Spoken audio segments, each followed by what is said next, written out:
So my name's Neil. I'm the grandson of Russell Causley, also known as Packman. Who's obviously, as you're probably aware, the convicted murderer of my grandmother. So 29 years ago or so, my grandfather committed insurance fraud of sort of excess of £750,000 and was found guilty at trial of fraud, insurance fraud. While serving his time in prison for that fraud, he openly admitted to 3 individuals, other prisoners, that he had killed my grandmother and committed a crime better than Agatha Christie novel. Subsequently, he then went to, they went to obviously the right people, the officials, and they openly admitted that this is what was said, and he entered into dialogue to admit that he had committed a perfect crime, a murder. Upon release, subsequently there had been investigations into where my grandmother was, and it was found that she had disappeared. There was no trace of her. The last trace was when she went to go and see her doctor and her solicitor to ask for divorce proceedings. My grandfather, upon his release, was gate arrested and was charged subsequently with murder of my grandmother. To this day, moving on, we've been through, I think it was in '94, he was originally found guilty by 12 members of the jury of murder. He never defended himself in an open court, so he's never actually spoken out. He claims that he's a miscarriage of justice, and actually he's completely innocent. In 2004, he was given right to appeal by the court, the High Court, and as a consequence, we re-convicted him in 6 months. Now, in that time, it was sort of quite a turbulent period for my family as a whole. There was panic alarms because of the risk that he posed to us. I was withdrawn from education. I had to then be home tutored and that sort of thing. He was convicted and he was sent to prison for 16 years with the recommendation he served 16 years.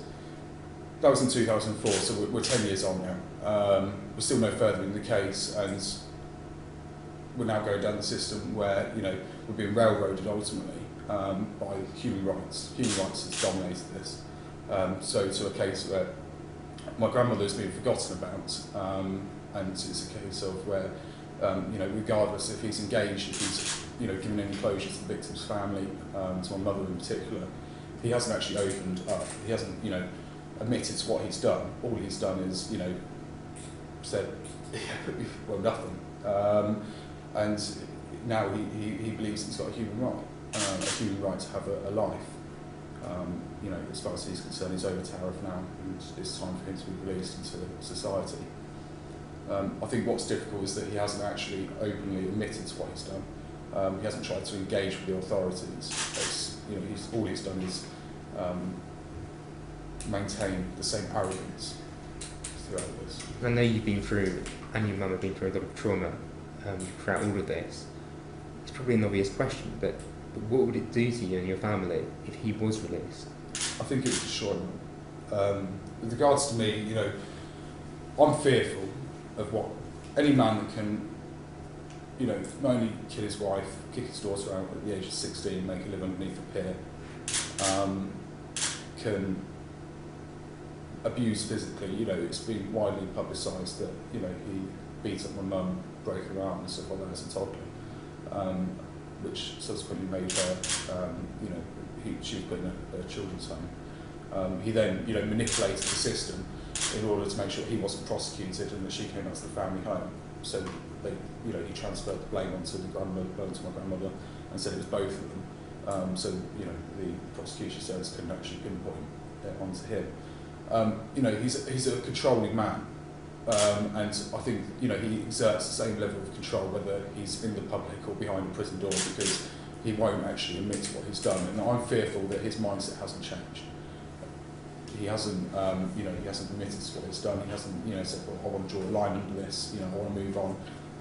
He hasn't given any closure whatsoever. I'm fearful. He said some time ago that if he had known what a problem my mother would have been, he would have got rid of her too. What's to say that he wouldn't do that? And I know that one of the most poignant things I think your mum said after the parole hearing yesterday was that what about my mother? And what does she tell you about what sort of woman that she was? Amazing. Now, I've never met my grandmother. I've never met my grandfather, so he refused to see me yesterday. I think that, yeah, she was amazing. You know, she was beautiful. She, you know, she was, you know, I think that, you know, she was just an amazing woman.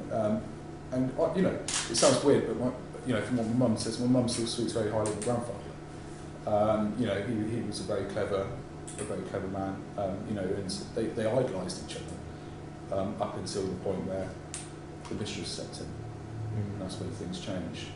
The whole atmosphere changed in that house, and by the sounds of things, my grandmother then became very sort of distressed in the situation she found herself in. My grandfather then exerted the same level of control, in the sense of, you know, beating her and, you know, not allowing her to have a life as such.